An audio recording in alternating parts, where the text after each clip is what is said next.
Hello everyone.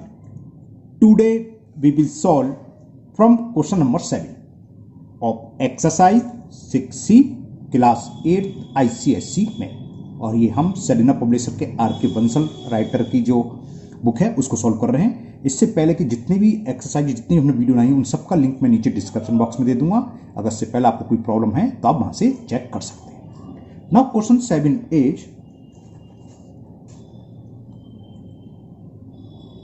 given A is the set of triangles, B is the set of isosceles triangle and C is the sets of equilateral triangle. State whether the following are true or false. Give reason. हमें reason भी देना है। First part is A is proper subset B. A is the proper subset B. A क्या है? ए triangles का है। Triangles में कैसे सेट्स आएंगे, कैसे कौन से ट्राइंगल्स में सब होते हैं, स्केलन भी होगा, आइसोलेसिस भी होगा, इक्विलेटरल भी होगा। और बी सेट्स है आइसोलेसिस, खाली आइसोलेसिस।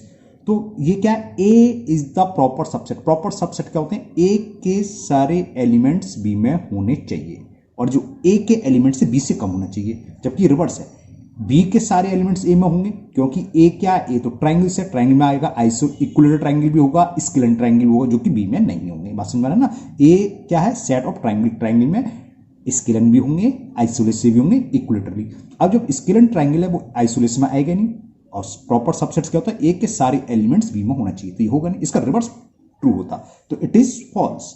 चलो नीचे लिख दे रहा हूं, तो ये दिस स्टेटमेंट इज फॉल्स।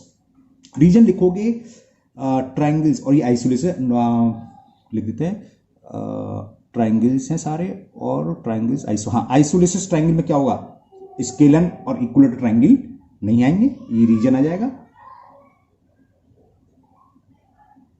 तो स्टेटमेंट लिख दूं, ईच ट्राइंगल इज, ऐसे लिख रहा हूं, ऑल ट्राइंगल या ईच, ये लिख दो, ईच ट्राइंगल, इसमें तो सारे होंगे है ना, और ये इसमें आएंगे खाली आइसोलेसिस। तो ये वाले ट्राइंगल यानी कि सारे के सारे ट्राइंगल आइसोलेसिस होंगे, तो बस ये लिख दो, each triangle is not an isosceles triangle. हाँ, इतना बहुत है, is not an isosceles triangle. बहुत है इतना reason.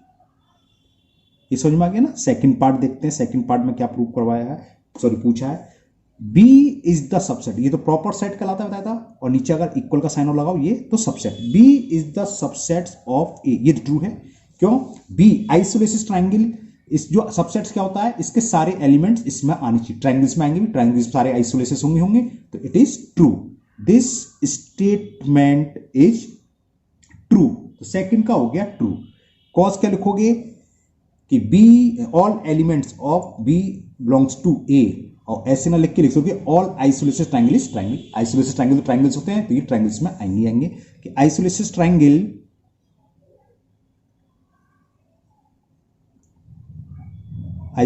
Triangles are triangle. Triangle है तो ट्राइंगुलर सेट में आएंगे। बात समझ में आ गई?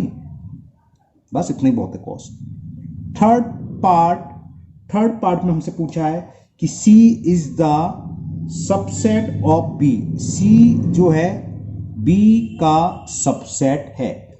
C सेट क्या है? इक्विलेटरल ट्राइंगल, और B क्या है? Isosceles triangle. बताओ होगा कि नहीं होगा? ये क्या है? इक्विलेटरल ट्राइंगल, और ये आइसोलेसिस। देखो इक्विलेटर को हम आइसोलेसिस ट्राइंगल बोलते हैं। आइसोलेसिस ट्राइंगल क्या होता है? आइसोलेसिस ट्राइंगल की डेफिनेशन ये होती है जिसमें दो साइड्स इक्वल हो। अगर मैं इक्विलेटर हूं तो इक्विलेटर में दो साइड्स इक्वल है, तीनों है, बात लग रही, तो इक्विलेटर को हम आइसोलेसिस बोल देते हैं, लेकिन आइसोलेसिस को इक्विलेटरल ट्राइंगल नहीं बोलते। तो ये हो जाएगा ट्रू। क्यों?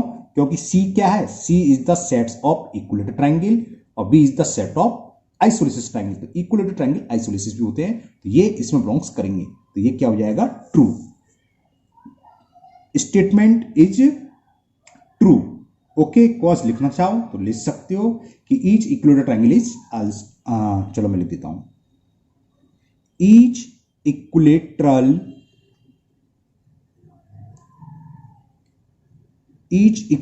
Triangle is isosceles triangle also. Is isosceles triangle also. Fourth part में पूछा है कि B is a proper set of A, ये हम ऊपर डिस्कस कर चुके कि ये कैसा होगा, रिवर्स है तो ट्रू होगा, ठीक है ना। क्यों, जीरा बी, बी क्या है, आइसोलिसिस ट्रायंगल है, ए क्या है, ट्रायंगल, तो बी के सारे एलिमेंट्स इसमें आएंगे आएंगे और कुछ कम रह जाएंगे। कौन से, इक्विलेटरल ट्रायंगल इसमें नहीं आएगा, स्केलन नहीं आएगा इसमें, सॉरी स्केलन ट्रायंगल भी नहीं आएगा इसमें, है ना। तो ये प्रॉपर सेट होगा, बी तो ए का प्रॉपर सेट होगा लेकिन ए बी का नहीं होगा, जो इसका रिवर्स था फर्स्ट, ए बी का प्रॉपर सेट नहीं है लेकिन B is the proper subset of A, तो ये हो जाएगा ट्रू। ओके, कॉस बी लिख दोगे, आइसोलिसिस ट्रायंगल जैसे ऊपर लिखा था हमने, आइसोलिसिस ट्रायंगल आर ट्रायंगल, क्योंकि क्या था, बी बी क्या है, आइसोलिसिस ट्रायंगल, और ए क्या है, ट्रायंगल, तो ये इसमें आएंगे आएंगे क्योंकि ट्रायंगल्स तो हैं कैसी भी हों, ट्रायंगल्स में सब आएंगे। तो कॉस ये लिख दो, isosceles triangle are triangle also, triangle तो ही है भाई सर, कोई सा भी ट्रायंगल तो ही सोचने का इसमें। नाउ फिफ्थ में पूछा है सी सेट प्रॉपर सेट ऑफ ए, सी क्या था, इक्विलेटर ट्रायंगल, चाहे इक्यू चाहे आइसोलेशन सब पढ़ेंगे ए में बिलोंग्स करेंगे, तो सी के सारे एलिमेंट्स ए में आएंगे और सी के कुछ एलिमेंट ए से कम रहेंगे क्योंकि इसमें क्या है, स्केलेटल ट्रायंगल उसमें नहीं आएंगे, तो ये प्रॉपर सेट हुआ ना। तो बस लिख दोगे statement is true, this statement is true, cos ये बस सी में क्या है, इक्विलेटर ट्रायंगल, तो आइसोस के लिए इक्विलेटर लिख दो, इक्विलेटरल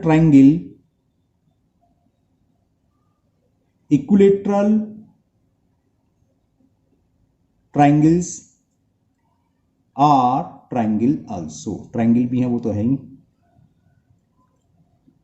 समझ में आ गई बात, प्रॉपर सबसेट्स क्या होता है, क्लियर है ना। नहीं मैं आपको एक यहीं पर दोबारा समझा देता हूँ डाउट को। देखो प्रॉपर सबसेट होता है क्या, प्रॉपर सेट ये होता है, जैसे मैंने ए सेट लिखा जिसके एलिमेंट्स हैं 1 2 3, तो इसको छोड़ के बाकी इसके जितने भी सबसेट्स हैं, सबसेट्स क्या बनेंगे, एक तो 5 बनेगा, एक 1 बनेगा, एक 2 बनेगा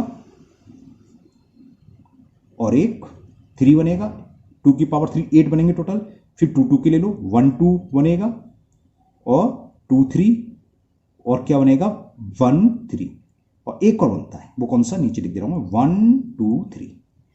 तो प्रॉपर सबसेट क्या होते हैं, प्रॉपर सेट होते हैं इसके सबसेट, लेकिन इसके जो एलिमेंट है इससे कम होनी चाहिए, जैसे इसमें ये है, इसमें एक, इसमें 3, ये भी है, ये भी है, ये भी है, ये सारे के सारे हैं, लेकिन ये नहीं है क्योंकि इक्वल है, तीनों ही हैं, इसको छोड़ दो, इसके अलावा जितने भी सबसेट हैं इसके प्रॉपर सबसेट होंगे। अब बात चल रही थी कि इक्विलेटर ट्रायंगल का सेट होगा, बिल्कुल होगा। इक्विलेटर में क्या आएंगे, खाली इक्विलेटर ट्रायंगल आएंगे, है ना, और इसमें क्या आएंगे, इसमें और भी होंगे, इक्विलेटर भी होंगे, आइसोलेशन भी, स्केलन तो कम रहेंगे, और ये इसके सारे एलिमेंट्स इसमें बिलोंग्स करेंगे, तो ये प्रॉपर सबसेट होगा, वही हमने लिखा था, ये भूल गया। ओके, तो ये 5th part complete. Now next एक पार्ट और है, 6 पार्ट, देखते हैं इसमें क्या आएगा। 6 पार्ट में ये स्टेटमेंट दे रखा है कि C is the subset of B और B is the subset of A. बताइए क्या होगा, सी क्या था, equilateral triangle, B isosceles triangle और ये ट्रायंगल। तो देखो बी के सारे एलिमेंट्स यानी कि बी ट्रायंगल है, ट्रायंगल्स के अंदर तो आएंगे सब तरह के, तो बी तो सबसेट ए का हो गई होगा, सी भी होगा। अब ये चेक करें सी बी का सबसेट है कि नहीं है। देखो ये हम कर चुके हैं यहां पर, C is the subsets of B, क्योंकि हमने बताया था इक्विलेटर ट्रायंगल भी क्या होते हैं, आइसोलेसिस ट्रायंगल, है ना। तो ये स्टेटमेंट क्या हो गया, ट्रू, सी बी का सबसेट है और बी ए का सबसेट है, तो this statement is true. Okay, क्योंकि isosceles triangle, equilateral triangle, isosceles triangle दोनों के दोनों क्या है, बिलोंग्स करेंगे ए में, और इक्विलेटर हम कर चुके हैं ऊपर प्रूफ कि इक्विलेटर क्या होते हैं, equilateral triangle is also an isosceles triangle. तो ये स्टेटमेंट चलो लिख देता हूं कि इक्विलेटरल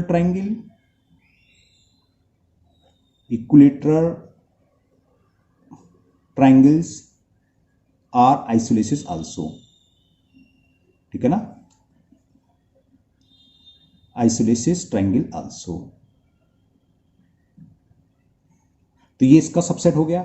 अब बी क्या है, बी आइसोलेसिस ट्रायंगल, तो आइसोलेसिस ट्रायंगल क्या है, ट्रायंगल के अंदर आएंगे, इसके सारे एलिमेंट इसमें आएंगे, तो बिलोंग्स हो गया, बस इतना लिख दो। नाउ नेक्स्ट, ओके ये पार्ट हो गया question. Now next question, question number 8.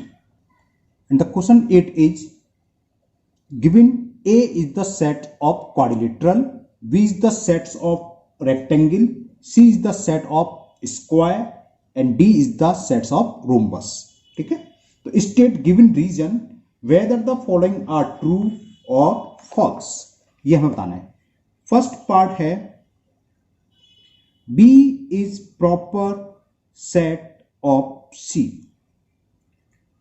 ये ट्रू है कि फॉल्स है. देखते हैं B क्या है.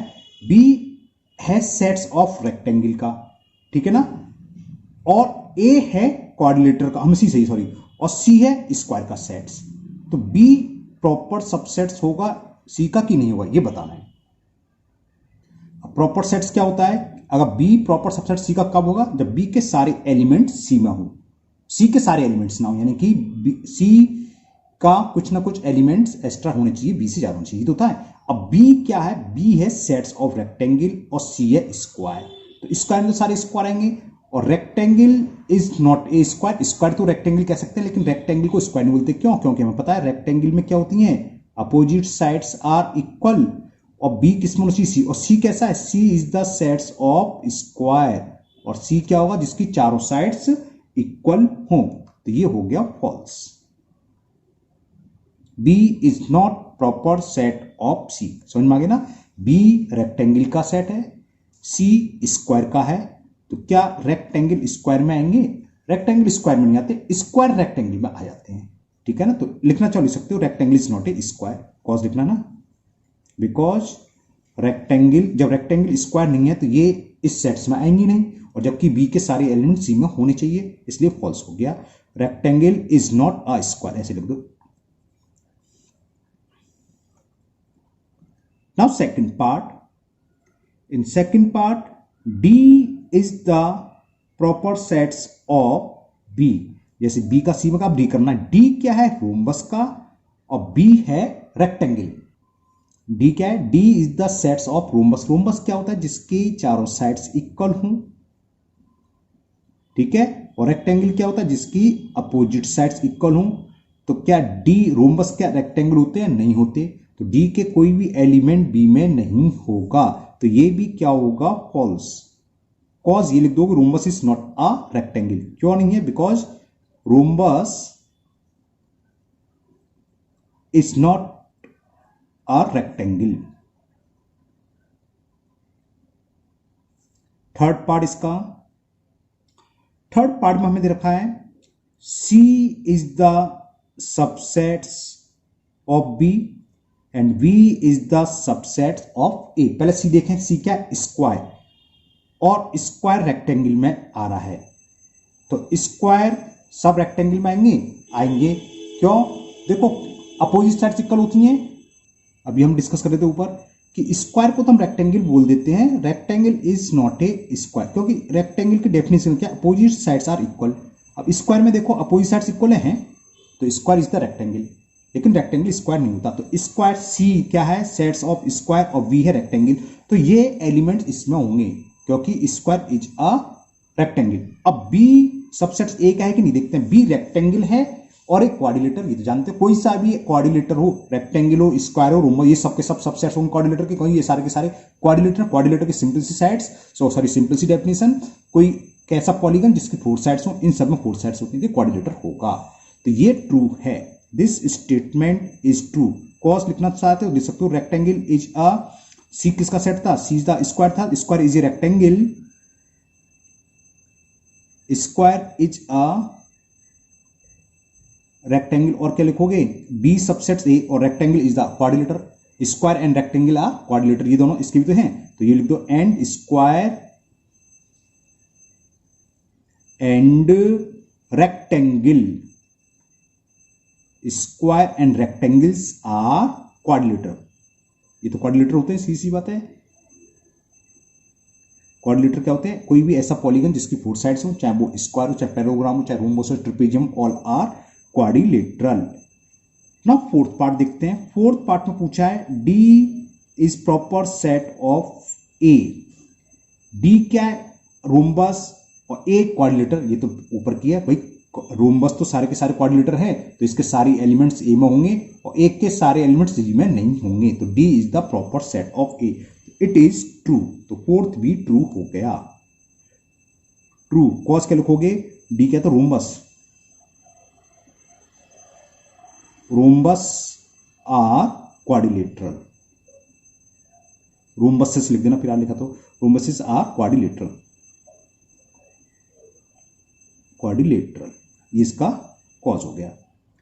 Fifth part, B is the, इसको बोलते हैं superset, B is the superset of C. क्या होगा बताइए, सुपरसेट क्या होता है, B is the superset C कब होगा, जब सी के सारे एलिमेंट्स बी में बिलोंग्स करते हों। अब देखें सी क्या था, सी था स्क्वायर और बी था रेक्टेंगल। हमने अभी बताया कि स्क्वायर तो रेक्टेंगल होता है ना, तो ये क्या हो गया, ट्रू हो गया, इट इज ट्रू। क्यों, समझ में आ गया, क्योंकि सी के सारे एलिमेंट्स बी में होंगे। इसको रिवर्स देखें तो देखो ये क्या है, यही तो है, C is the subsets of B. अगर इसको देखें, देखो सी पहले लिखते हैं, बात हुई है एक तरीके से ना, C is the subsets of B, C क्या रेक्टेंगल, ये हमने अभी प्रूव कराया शायद, C is the C is the subsets of B, true, क्यों, स्क्वायर इज रेक्टेंगल। लेकिन ऐसे पढ़ेंगे क्या हम, ये बोलते हैं B is the superset of C. होता क्या है, यहां जो भी लिखा हो ये इसका सुपरसेट कब होगा, सी के जो भी यहां लिखा हुआ इसके सारे एलिमेंट्स बी में हो। सी क्या है, C is the set of rectangle, sorry square, C is the set of square, और बी क्या है, B is the sets of rectangle. तो स्क्वायर को हम रेक्टेंगल बोल देते हैं, स्क्वायर रेक्टेंगल होता है, रेक्टेंगल स्क्वायर नहीं होता, तो स्क्वायर रेक्टेंगल में आएंगे सारे के सारे, तो ये क्या हो गया, ट्रू हो गया। ओके, लिखना चाहे लिख लें कि ऑल स्क्वायर्स आर रेक्टेंगल, और squares, all square are rectangle. बस जब ऑल स्क्वायर रेक्टेंगल है तो ये सारे के सारे इसमें आएंगे, ये होता है सुपरसेट रेक्टेंगल। क्या रह गया, RECTANGLE, rectangles. Okay, now six part, A is the supersets of B and B is the superset of D। पहले तो A देखें, A क्या है, क्वाड्रिलेटरल है ना, तो A तो सुपरसेट B का भी होगा, C का भी होगा, D का भी होगा। क्यों, रेक्टेंगल इस क्वाड्रिलेटर, सारे के सारे रेक्टेंगल इसमें आएंगे, क्वाड्रिलेटर में आएंगे, सारे स्क्वायर भी इसमें आएंगे, सारे रोम्बस भी आएंगे, ट्रेपेजियम भी आएंगे, पैरेललोग्राम भी, जितने भी हमने क्वाड्रिलेटर पढ़े हर टाइप के सब इसमें आएंगे, है ना। तो ये तो यहां तक सही है, A सुपरसेट B का भी होगा और डी का भी होगा, लेकिन ये चेक कर लें कि बी सुपरसेट डी का है कि नहीं। बी है रेक्टेंगल और डी है रोम्बस, तो देखो ए के लिए तो सही था, A is the superset of B, और A is the superset of D भी सही होता, लेकिन यहां लिखा है B is the superset of D. अब बी तो दे रखा है रेक्टेंगल और डी दे रखा है रोम्बस। रोम्बस किसी भी कीमत पर रेक्टेंगल होता नहीं है, तो रोम्बस रेक्टेंगल वाले सेट में नहीं आएंगे, जबकि डी के सारे एलिमेंट्स बी में होने चाहिए, तभी बी इज द सुपरसेट होता है ना डी का। तो ये स्टेटमेंट हो गया फॉल्स। फॉल्स हुआ, क्यों हुआ, क्योंकि रोम यहां तक तो सही है, यहां फेल हो रहा है, तो ये रीजन लिख दो, because rhombus are not rectangle, rhombuses are not rectangle. Okay, तो ये क्वेश्चन नंबर 8 कंप्लीट हुआ। Now question number 9, and the question 9 is, एक यूनिवर्सल सेट दे रखा है, set of x such that x belong to nature number and the value of x is greater equal to 10 and less than equal to 35, यानी कि 10 से लेके 35 तक के सारे नंबर हैं, नेचर नंबर है ना। ए सेट दे रखा है x belongs to nature number और x की वैल्यू 16 से 16 तक है, लेस देन इक्वल टू 16, यानी कि 1 से लेके 16 तक के सारे एलिमेंट्स हैं। बी क्या दे रखा है, ग्रेटर देन 19। अच्छा, इसमें नेचर नंबर है, होना चाहिए, लिखा नहीं, देखता हूं, चेक करता हूं। ओके, कुछ नहीं दे रखा, लेकिन ये नेचर नंबर मान के चलो। x की वैल्यू क्या, नेचर नंबर है 29 से ग्रेटर। तो फाइंड द ए कॉम्प्लीमेंट। देखो ये रोस्टर फॉर्म में दे रखा है ना, सेट बिल्डर फॉर्म में, सॉरी, तो हम इसको सेट बिल्डर फॉर्म में ही आंसर लिखेंगे। लेकिन अगर आपको नहीं समझ में आता है तो मैं इसको एक डिटेल में समझा देता हूं। पहले मैं देखो यूनिवर्सल सेट के सारे एलिमेंट लिख के दिखा देता हूं आपको, जिससे कि आपको समझ में आए। क्या है, 10 से लेके 35 तक, तो क्या होंगे, 10, 11, 12, 13, 14, तो मैंने लिख ली सारे 10 से लेके 35 तक, है ना। अब ए सेट दे रखा है, belongs to nature number, x is less than 16, equal and less than 16, यानी कि 1 से लेके 16 तक होंगे, तो मैंने ए के भी सारे एलिमेंट लिख लिए, 1, 2, 3 and so on 15, 16। b is greater then 29, तो 29 से ग्रेटर है, सॉरी 29 नहीं आएगा, 30, 31, 32, 33, 34, 35 एंड सो ऑन, है ना। इसे नहीं लिखना चाहिए, क्यों, मैंने आपको बता दूं, क्योंकि यूनिवर्सल सेट हमें 35 तक देखा है, तो यूनिवर्सल सेट से ज्यादा एलिमेंट्स नहीं होंगे। अगर आप ले भी लोगे, डॉट डॉट डॉट कर दोगे तो आंसर पर कोई फर्क नहीं पड़ेगा, सही आएगा।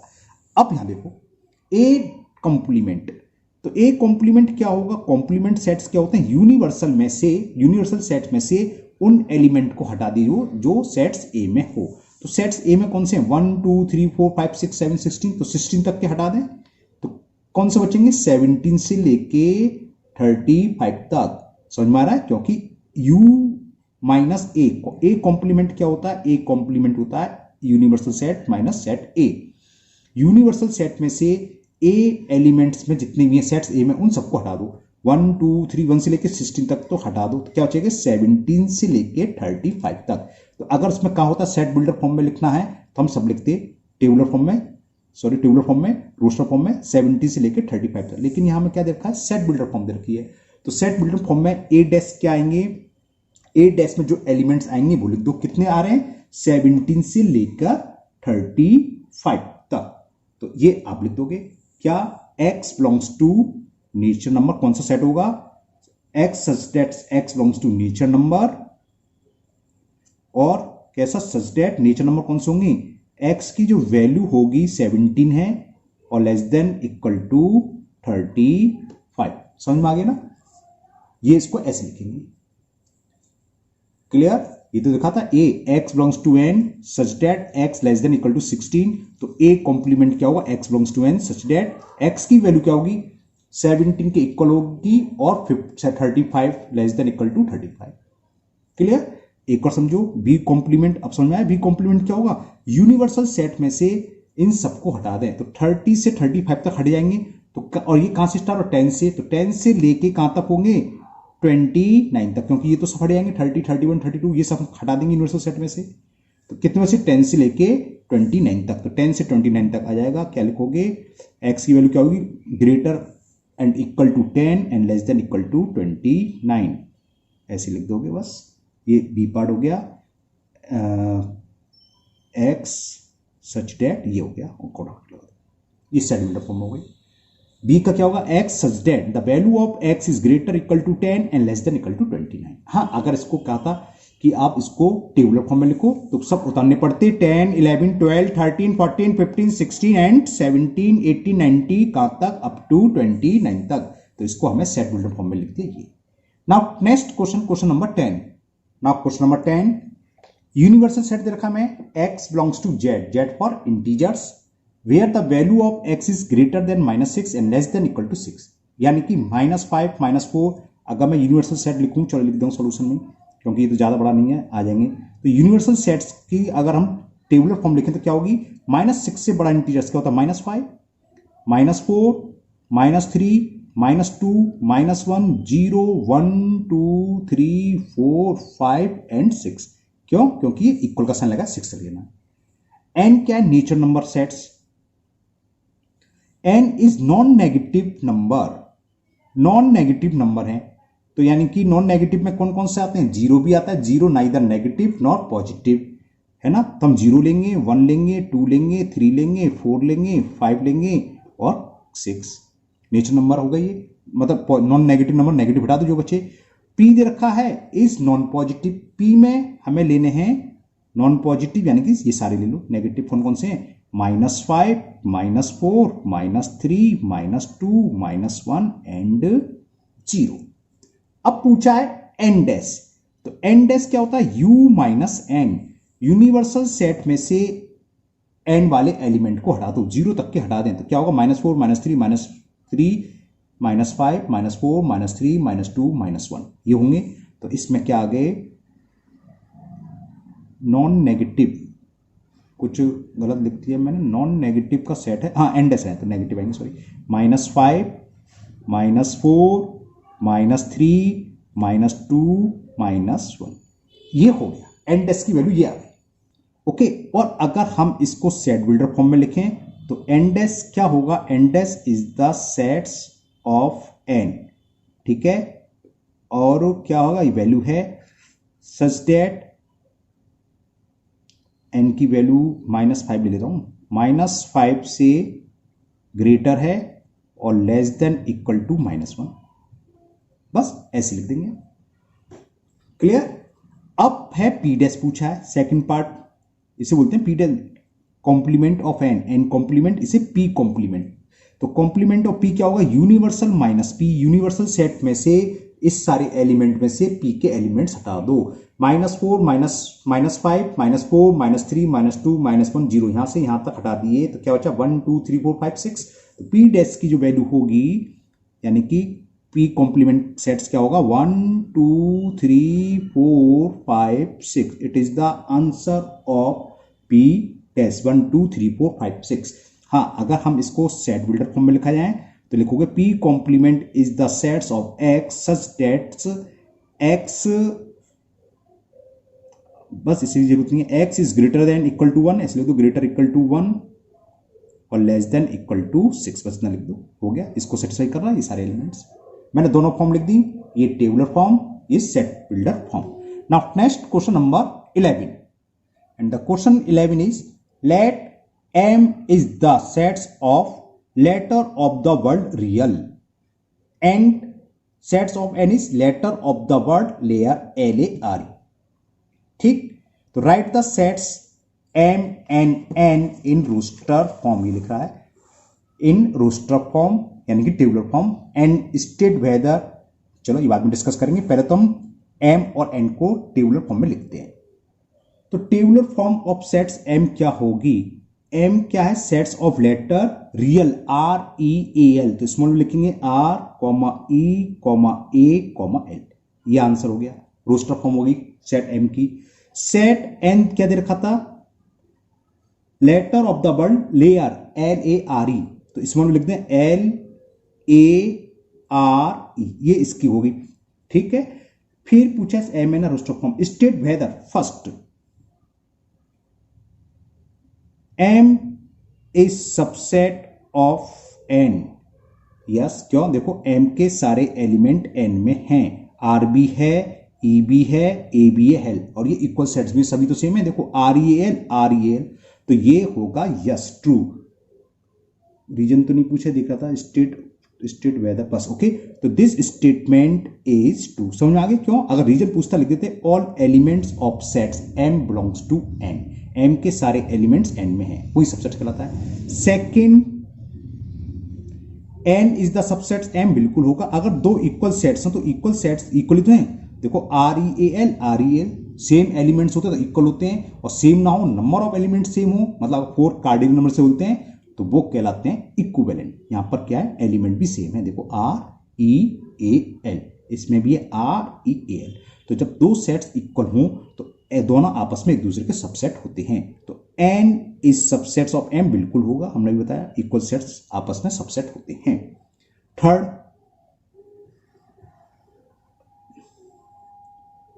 अच्छा, and then state whether is true, yes लिखना, ये पूछा क्या ये ट्रू है तो लिख दोगे यस ये ट्रू है, ये भी यस ट्रू है, और इसमें पूछा है कि M is equal to C is true, ये स्टेटमेंट दे रखा था, मैं बताना यस कि नो, तो ये यस, ये भी ट्रू है, इक्वल सेट से ऊपर डिस्कस कर चुके, REAL आ रहे हैं, तो ये भी ट्रू है। इसमें क्या दे रखा था कि M is subset of N is true, तो लिख दोगे yes, N is subset of M is true, yes, और sets M equal to set C is true, yes, क्यों, हमने देखा सबके दोनों सेट्स में इक्वल सेम एलिमेंट्स हैं, REAL।